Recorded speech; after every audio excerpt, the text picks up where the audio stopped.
Mardi, Stanislas Guerini dénonçait les charognards de l'information, ceux qui, dans l'opposition, guettent les dysfonctionnements du déconfinement, dans le viseur du délégué général de La République En Marche, le Rassemblement national et la France insoumise. Charognard, c'est un mot qui vous correspond, Daniel Obono, pas vous personnellement évidemment, Oui, mais la France bien insoumise. entendu, comme c'est agréable. Merci, on commence bien la journée par des qualificatifs aussi appréciables.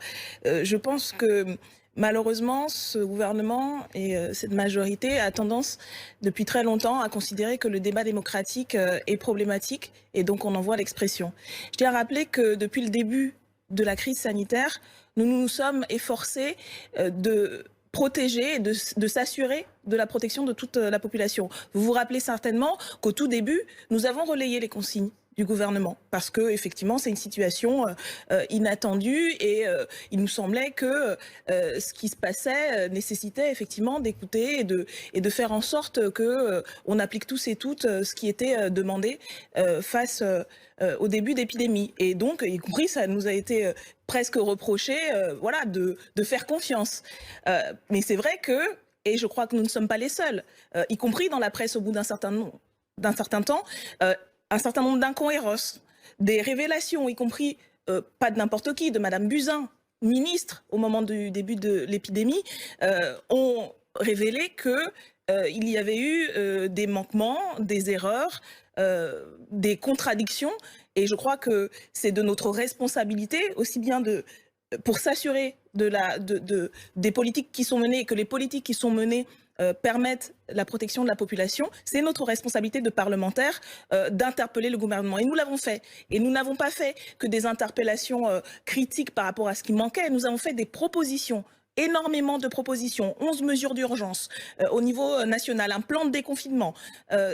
Aujourd'hui, nous proposons un certain nombre de mesures pour les étudiants, par exemple. Donc, je crois que Monsieur Guerini fait peut-être preuve soit de paresse intellectuelle, soit de malhonnêteté, en considérant que une opposition, je crois la principale opposition de ce pays, qui est aussi une force de proposition d'alternative, serait un problème pour le pays. Je crois que c'est plus une expression de comment considère la majorité, comment elle considère le débat démocratique, et je pense que c'est plutôt un mauvais signe pour eux que pour nous. Dire de l'opposition, parfois qu'elle se comporte en charognard de l'information, est-ce que ce n'est pas un moyen non plus de museler le débat? Il y a eu des couacs, il y a eu des contradictions, il y a eu des manquements. Je crois que ça c'est absolument indéniable depuis le début de cette crise, et ça peut s'expliquer peut-être. Mais je crois que mais est-ce que c'est juste de reprocher à l'opposition de jouer son rôle d'opposant? il y en a des petites erreurs, vous savez, face à une telle crise. Hein. Il y en a hein, des choix qu'il faut corriger, parfois des directions qui sont a priori pas les bonnes. Vous savez quoi? C'est normal. Et c'est heureux, parce que finalement, si on savait déjà tout à l'avance, ça serait plus inquiétant. Bonjour Fabrice Divisio, merci d'être avec nous. Vous êtes avocat du collectif C19. C'est un collectif de plus de 60 professionnels, 600 pardon, professionnels de la santé. Un collectif qui a décidé de déposer plus d'une soixantaine de plaintes. D'abord, expliquez-nous pour quel motif? Alors non, le collectif n'a pas déposé 60 plaintes. Alors, le collectif a déposé, en l'occurrence, une plainte qui ensuite a été suivie par d'autres plaintes, d'autres organismes, d'autres particuliers. Vous avez porté plainte pourquoi alors, très précisément? Exactement, très précisément, eh bien, en écho à ce qui vient d'être dit, c'est parce que, contrairement à ce qu'a dit un de vos invités, il semble que le gouvernement savait. Et donc, quand j'entends aujourd'hui que le gouvernement ne savait pas, eh bien, ce n'est pas les propos de Mme Buzyn. Mme Buzyn a elle-même déclaré dans le journal Le Monde qu'elle savait, qu'elle a averti les autorités, et en l'occurrence le Premier ministre et le Président de la République et M. Salomon, de ce tsunami qui allait s'abattre effectivement sur nous. Moi, je ne veux pas accorder à Mme Buzyn moins de crédit à ses propos qu'elle-même, et il est évident que si Mme Buzyn dit ça, c'est que c'est vrai, et nous sommes alors dans une qualification pénale qui est celle de l'article 223.7 du Code pénal sur l'abstention volontaire de prendre des mesures propres à combattre un sinistre. Et vous avez entendu cette notion de volontaire. Donc, moi, Mme Buzyn, si vous voulez, pour faire simple, si Mme Buzyn n'était pas allée dans le monde pour déclarer qu'elle savait tout mais n'avait rien fait, nous n'aurions jamais déposé de plainte. Mais la question, et j'en termine tout à fait substantielle, est celle de savoir est-ce que le gouvernement, oui ou non, savait et que Mme Buzyn, comme Mme Buzyn le déclare, et est-ce que celle-ci a, oui ou non, effectivement alerté celui-ci? C'est ça la question, en fait. Merci maître, merci d'avoir répondu à nos questions en direct ce matin sur BFM TV. Daniel Obono. Je pense qu'on a tous et toutes lu beaucoup d'interviews et d'informations sur le fait, par exemple, que des responsables chinois auraient averti également la présidence ou l'exécutif bien avant le mois de janvier.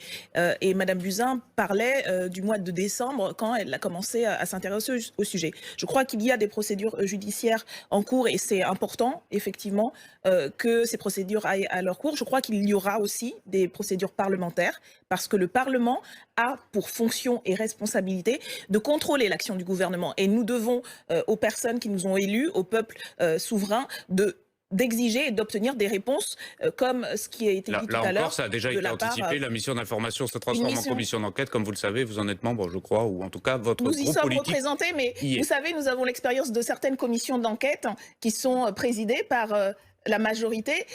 Vous vous rappelez certainement, vous rappelez certainement de la fameuse affaire Benalla, qui se sont terminées de manière extrêmement problématique. J'en étais membre et je vous assure, je crois que ce n'était pas un moment dont notre institution peut être fière. Donc nous serons extrêmement vigilants, extrêmement exigeants. Pas la majorité qui a rapporté cette commission d'enquête, madame. Extrêmement vigilants. Ah oui, ben, on n'a pas rapporté parce que vous l'avez saboté. Je voudrais vous entendre. Extrêmement vigilants et je crois que la population l'exigera de nous, sans quoi tous et toutes devront de toute façon en rendre compte dans les urnes. Daniel Obono. Si. Je pense que ces conditionnements sont absolument inacceptables. Il n'y a pas de raison que ce soit si. Sanofi est un groupe français, jusqu'à preuve du contraire, qui bénéficie de millions d'euros de crédits d'impôt, dont 80% du chiffre d'affaires provient de la sécurité sociale. Et je pense que ce type de propos alimente et confirme la nécessité d'un pôle public du médicament et voire d'une nationalisation pour que nous assurons avant tout notre souveraineté. Vous demandez la nationalisation de Sanofi? Nous demandons la mise en place d'un pôle public du médicament et de faire en sorte qu'effectivement des groupes français qui sont financés par l'argent public servent les intérêts du public. Par ailleurs, je pense que l'enjeu, ce n'est pas les Américains ou les Européens d'abord. L'enjeu, et c'est porté par un certain nombre d'associations au niveau national et international, c'est de mettre en œuvre des licences d'office pour qu'il y ait un accès de tous et toutes, du plus grand nombre, à l'échelle internationale aux médicaments. Et de ce point de vue, effectivement, un pôle public français, une nationalisation permettrait à la fois notre souveraineté et une véritable solidarité au niveau international. Je crois que Sanofi nous aide bien à montrer comment c'est nécessaire que le gouvernement soit beaucoup plus proactif, comme nous le demandons depuis plusieurs semaines. Et l'avons proposé dans un texte de loi que nous vous soumettrons lors de notre journée parlementaire. Nous espérons avoir votre accord.